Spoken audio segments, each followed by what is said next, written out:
Si las puertas se te han cerrado, recuerda que siempre hay una puerta abierta para ti. Puerta Abierta, un programa con el doctor Guillermo Torres.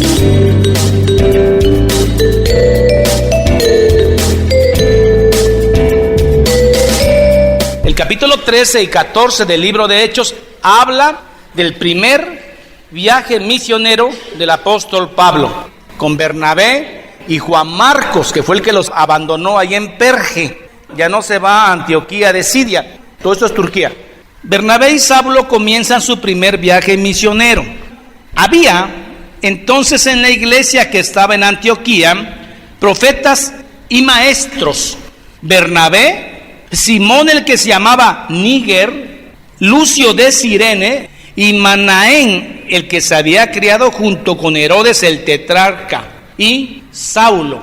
Estaban en Antioquía, que está arriba de Jerusalén. Se pueden confundir porque el cuarto lugar donde llega el apóstol Pablo en su primer viaje misionero, él sale de Antioquía, y ya en el cuarto o quinto punto vuelve a otra Antioquía. De hecho había varias Antioquías. Antioquía, Alejandría y Jerusalén eran los tres centros de cristianismo. En esta iglesia de Antioquía dice que había profetas y maestros. Es el tiempo apostólico.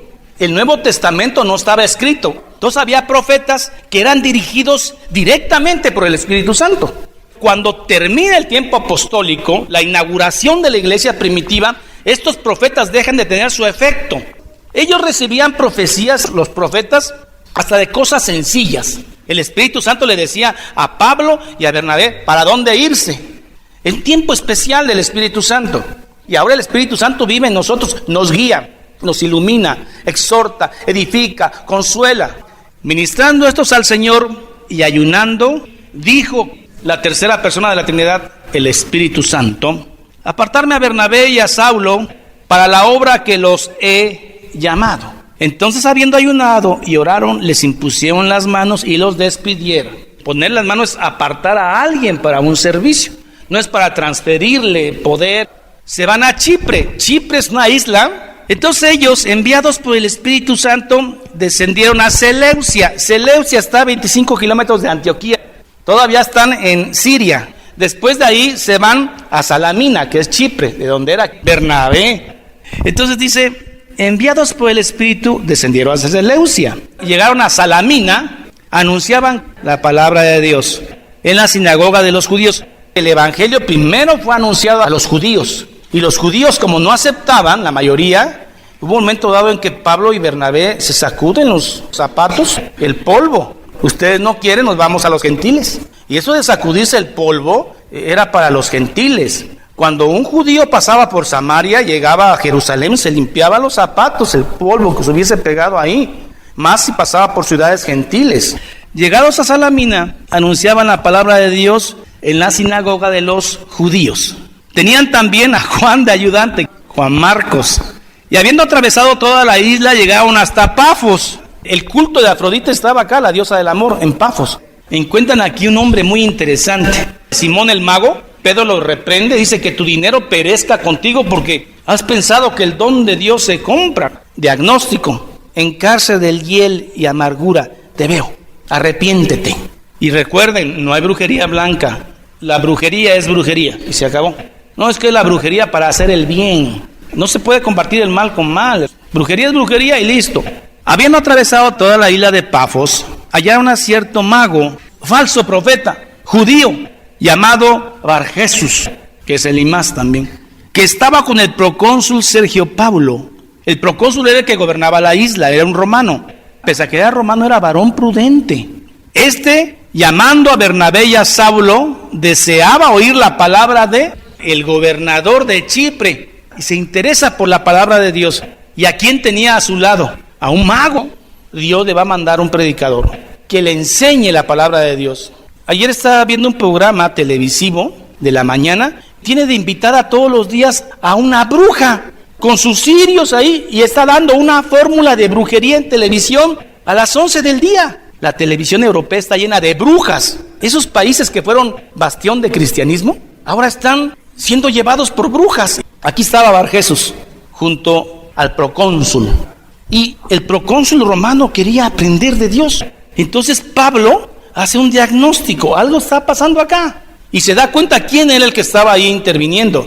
Entonces agarra a Barjesús y lo ve de frente. Igual que Pedro con Simón el mago le hace su diagnóstico. Hijo del diablo, no cesarás de entorpecer los caminos de Dios. Y ahí mismo este hombre queda ciego.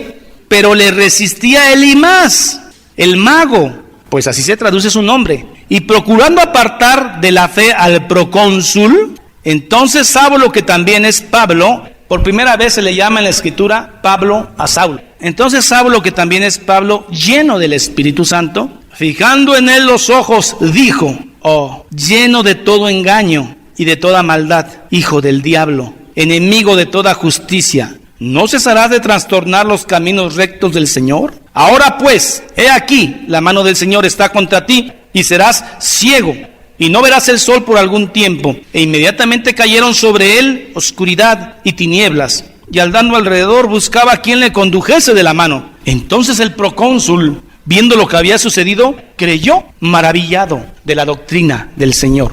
El gobernador de Chipre se convierte al cristianismo. Pablo y Bernabé en Antioquía de Pisidia, no es Antioquía de Siria, de aquí salieron.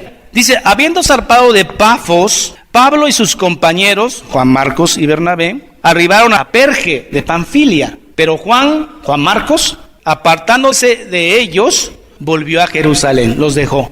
Esto después genera problema entre Pablo y Bernabé. En el segundo viaje, Bernabé quiere llevar a su sobrino, que es Juan Marcos, y Pablo no quiere. Más adelante Juan Marcos madura, y luego Pablo lo manda a traer, dice, porque me es útil. Pero Juan, apartándose de ellos, volvió a Jerusalén.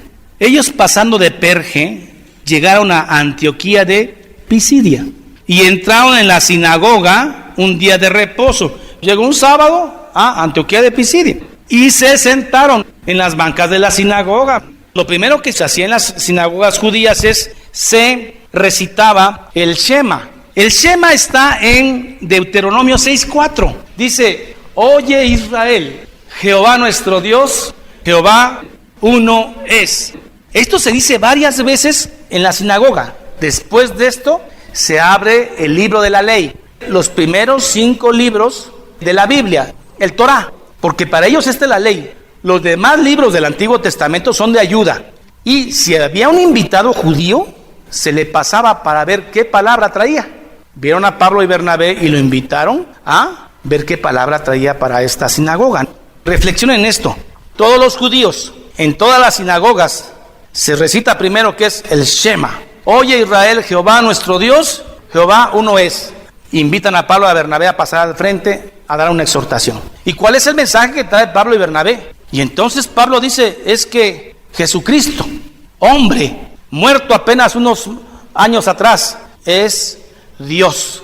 Y no solo eso, ese Dios dijo que cuando él muriera iba a mandar a otro Dios, el Consolador, que le llamamos el Espíritu Santo. ¿Cómo le cae eso a un judío? No fue fácil. Y muchos judíos creyeron, los que habían sido ordenados para creer. El conflicto que tiene un judío para creer en la Trinidad. Nosotros cuando creímos, de entrada creímos en la Trinidad, Padre, Hijo, Espíritu Santo y amén. Pero un judío que todos los días recita el Shema. Y después de la lectura de la ley y de los profetas, los principales de la sinagoga, los encargados, mandaron a decirle a Pablo y a Bernabé, porque Marcos ya se había ido, varones, hermanos, si tenéis alguna palabra de exhortación para el pueblo, hablad. Entonces Pablo, levantándose, echa la señal del silencio que se hace en la sinagoga, empieza hablando de Isaías, venir un Mesías. Se va a los Salmos, porque los judíos no desconocen que va a haber un Mesías, están esperando a su Mesías. Pablo dice, varones israelitas, y los que teméis a Dios, oíd. El Dios de este pueblo de Israel escogió a nuestros padres, los judíos, y enalteció al pueblo, siendo ellos extranjeros en Egipto, y con brazo levantado los sacó de ella. Y por un tiempo, como de 40 años, los soportó en el desierto. Es el Éxodo. Y habiendo destruido 7 naciones en la tierra de Canaán, les dio en herencia su territorio. Después, como por 450 años, les dio jueces hasta el profeta Samuel.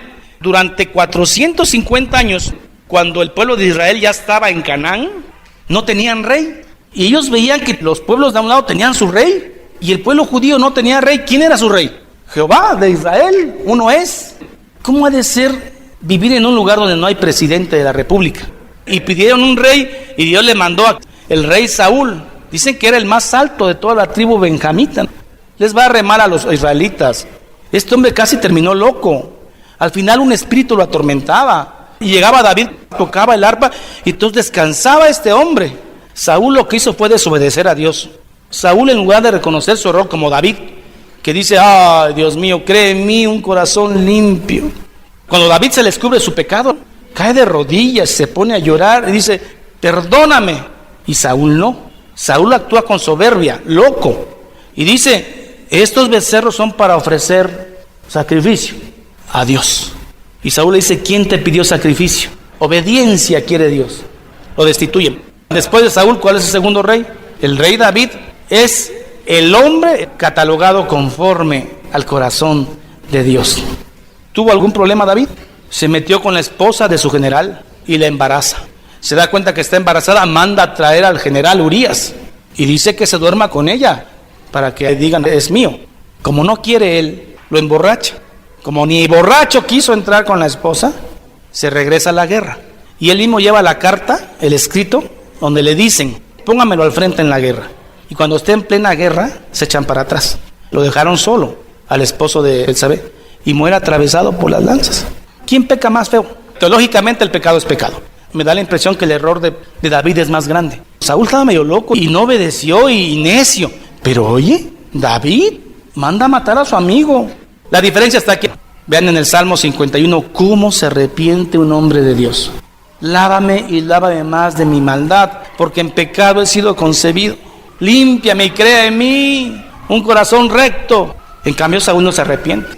Verso 19. Y habiendo destruido 7 naciones en la tierra de Canaán, les dio en herencia su territorio. Después por 450 años le dio jueces, hasta el profeta Samuel fue juez. Luego pidieron rey y Dios les dio a Saúl, hijo de Cis, varón de la tribu de Benjamín, por 40 años. Quitado este, les levantó por rey a David, de quien dio también testimonio: he hallado a David, hijo de Isaí, varón conforme a mi corazón. ¿Será que Dios no vio el pecado de David? Cuando tú le confías tu pecado a Dios en arrepentimiento, Dios se olvida de tu pecado. Cuando Dios se olvida de tu pecado, se olvidó. David se arrepintió y oró, y un corazón contrito y humillado no va a despreciar a Dios. Y entonces, para Dios, David sigue siendo varón y siervo, conforme a mi corazón. De la descendencia de David, y conforme a la promesa de Dios, levantó a Jesús por Salvador a Israel. Recuerden que Dios había prometido que a través del rey David vendría la promesa, Jesús. Y eso se lo está diciendo Pablo en la sinagoga. Antes de su venida, de la de Jesús, predicó Juan el Bautista. Les está platicando todo a estos judíos. Predicó Juan el Bautista el bautismo del arrepentimiento a todo el pueblo de Israel. Mas cuando Juan terminaba su carrera, dijo: ¿quién pensáis que soy? ¿Qué dijo Juan el Bautista? No soy yo el Cristo. El Cristo es el que viene atrás de mí, y no soy digno de desatar su correa. No soy yo él, mas he aquí, viene tras de mí o tras mí uno de quien no soy digno de desatar el calzado de sus pies. Esto lo ignoraban los judíos. Imagínense a Pablo luchando por persuadir a los judíos. Vean lo que dice Pablo: varones hermanos, hijos del linaje de Abraham, y los que entre vosotros teméis a Dios, a vosotros es enviada la palabra de esta salvación, la de Jesús. Porque los habitantes de Jerusalén y sus gobernantes, no conociendo a Jesús, ni las palabras de los profetas que se leen todos los días de reposo, las cumplieron al condenarle. ¿Qué está pasando acá? Los judíos, dentro de ellos Anás y Caifás, ellos leían la Torá, sabían que venía un Mesías. Los sacerdotes, llegó, se presentó ante el sumo sacerdote. El sumo sacerdote revisaba al cordero que iba a degollar, porque tenía que ser un cordero perfecto. Lo que hace Caifás es revisar a Jesús, lo prepara para la muerte. ¿Se dan cuenta cómo se cumplen las profecías? Y a ellos se les escapó eso, y Pablo les está diciendo: él es Al que vengo yo a predicar es el que ustedes acaban de leer en la ley. A los sacerdotes y a los gobernantes se les pasó, pero que a ustedes no se les pase. Él es el de la profecía, el linaje de David, el que habló Isaías. Nacería de una virgen, nacería en Belén, de Éfrata. Vamos a ver cómo reaccionan. Verso 28, sigue el discurso. Y sin hallar en él, en Jesús, causa digna de muerte, pidieron a Pilato que le matase. Y habiendo cumplido todas las cosas que de él estaban escritas, lo crucificaron. Después, quitándolo del madero, lo pusieron en el sepulcro. Era muy común que todo crucificado era mandado a la fosa común. Aquí la Biblia habla de un sepulcro y se cumple la promesa. Y luego dice, mas Dios, esto es lo milagroso, esto es lo que no pueden creer los judíos ortodoxos, mas Dios le levantó de los muertos, y él se apareció durante muchos días a más de 500 gentes, a los que habían subido juntamente con él de Galilea a Jerusalén, los cuales ahora son sus testigos ante el pueblo. Les está platicando la crucifixión, les está platicando la resurrección, cómo anduvo 40 días con ellos, les está platicando la ascensión de Jesús. Vamos a ver cómo responden. Y nosotros también os anunciamos el evangelio de aquella promesa hecha a nuestros padres, la cual Dios ha cumplido a los hijos de ellos, o sea, a nosotros, resucitando a Jesús, como está escrito también en el Salmo 2, mi hijo eres tú y yo te he engendrado hoy. Les empieza a citar sus mismas escrituras. Y en cuanto a que le levantó de los muertos, para nunca más volver a corrupción, lo dijo así: os daré las misericordias fieles de David. Por eso también dice otro Salmo 35, no permitirás que tu santo vea corrupción. Un muerto apesta porque su carne ve corrupción, se pudre. Cuando Jesús llega a ver a su amigo Lázaro, ¿qué tiempo tenía Lázaro de haber muerto? 4 días. Ya hiede, tiene 4 días, ya huele mal. El cuerpo de Jesús, los 3 días que estuvo en el sepulcro, no vio corrupción. La Biblia lo dice, yo lo creo. Su cuerpo no vio corrupción. Por eso dice también en otro salmo, no permitirás que tu santo vea corrupción, Jesús. Porque a la verdad David, el rey, habiendo servido a su propia generación según la voluntad de Dios, durmió, murió, y fue reunido con sus padres y vio corrupción. Mas aquel a quien Dios levantó no vio corrupción, Jesús. Sabed pues esto, varones hermanos, que por medio de él se os anuncia perdón de pecados. Lo que la ley no pudo hacer, ahora a través de Jesús sí se puede. El perdón de los pecados a través de la fe en Cristo. Ahí estaban los judíos queriendo cumplir la ley en la sinagoga. Y dice, ya no, solo a través de Cristo, la fe del que vino. Sabed pues esto, varones hermanos, que por medio de él se os anuncia perdón de pecados, y que de todo aquello de que por la ley de Moisés no pudiste ser justificado, en él es justificado todo aquel que cree. Mirad pues que no venga sobre nosotros lo que está dicho en los profetas. Habacuc 1:5 dice, mirad, oh menospreciadores judíos, y todo aquel que no cree en Jesús, y asombraos y desapareced, porque yo hago una obra en vuestros días, la de Jesús, obra que no creeréis si alguien os la contare. Un pastor le hace una entrevista a un judío, bien barbón, y entonces el pastor lo lleva a la promesa de Jesús que va a venir. Entonces el judío dice, a ver, pregúntame a mí cuándo voy a venir. Y el pastor le dice, ¿cuándo viene usted? Yo vengo mañana, como también lo dice tu Jesús. Cualquiera lo puede decir. Un judío ortodoxo conoce el Antiguo Testamento mejor que nosotros. Cuando salieron ellos de la sinagoga, Pablo y Bernabé, los gentiles, porque había hombres temerosos que eran gentiles, les rogaron que el siguiente día de reposo, que el próximo sábado, les hablasen de estas cosas. Y despedida la congregación, muchos de los judíos y de los prosélitos piadosos, gente que no era judío pero seguía a Dios, siguieron a Pablo y Bernabé, quienes hablándoles les persuadían a que perseverasen en la gracia de Dios. Ya lo dijo Calvino en su 5º punto, la perseverancia de los santos. El que persevere hasta el fin, este será salvo.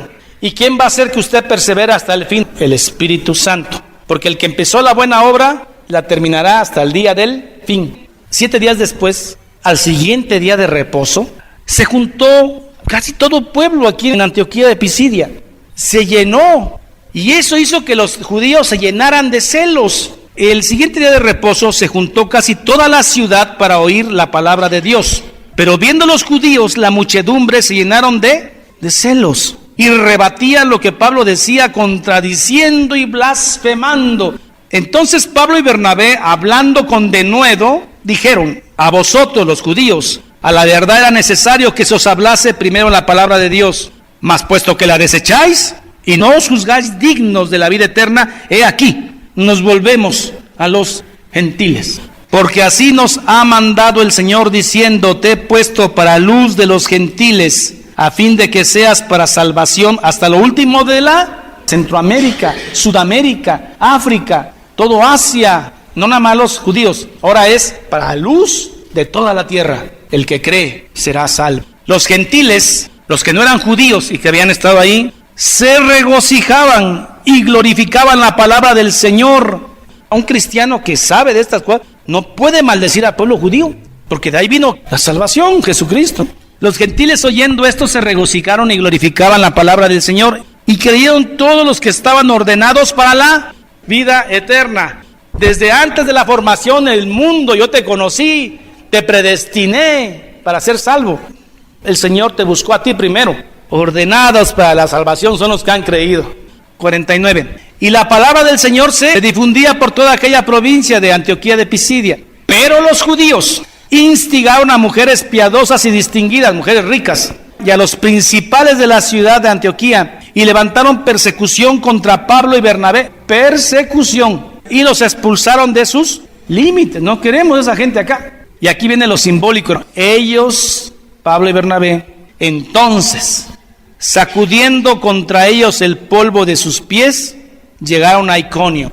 Y los discípulos, después de esto, estaban llenos de gozo y la llenura del Espíritu Santo, que es crecer en la gracia de Dios. Así se siente uno cuando predica uno la salvación, sin estar pensando en que cuánto dinero van a dejar estas ovejas, sin estar pensando cuánto les puedo sacar. Cuando se predica solo la gracia, entonces hay gozo en el Espíritu de Dios. De ahí se van a Iconio, y de Iconio se van a Listra.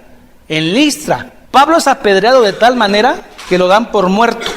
Algunos dicen que murió, pero Dios lo resucitó. Se cree que en ese momento es cuando Pablo es llevado, no sé si en cuerpo o en espíritu, al tercer cielo. Después de este viaje, se regresan por la misma vía y regresan a Jerusalén a rendir informes a Jacobo, que estaba en la iglesia de Jerusalén. Ahí sale el concilio de Jerusalén.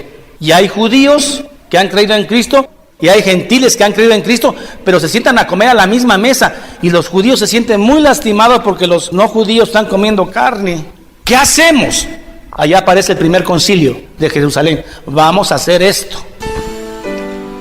Oh Padre celestial, Jehová uno es, y a través de su Hijo Jesús ha cumplido la promesa del Mesías, que iba a venir a rescatarnos del pecado, justificarnos por su gracia. Ya vino y se fue.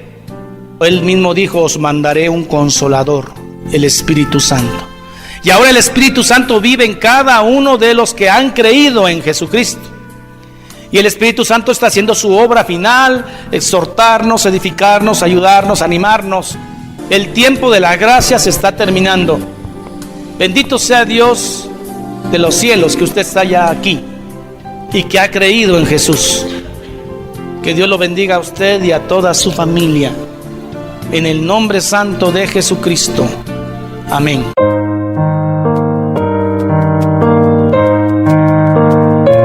Jehová es mi pastor, nada me faltará. En lugares de delicados pastos me hará descansar. Junto a aguas de reposo me pastoreará. Confortará mi alma. Me guiará por sendas de justicia por amor de su nombre. Aunque ande en valle de sombra de muerte, no temeré mal alguno, porque tú estarás conmigo. Tu vara y tu cayado me infundirán aliento. Aderezas mesa delante de mí en presencia de mis angustiadores. Unges mi cabeza con aceite, mi copa está rebosando. Ciertamente el bien y la misericordia me seguirán todos los días de mi vida, y en la casa de Jehová moraré por largos días. Salmo 23. Esta es la paz que Dios te da a través de su palabra. Busca un grupo de personas que te ayuden a leer e interpretar la Biblia. Te invitamos a escuchar el programa Puerta Abierta con el doctor Guillermo Torres, pastor de la iglesia La Familia de Dios.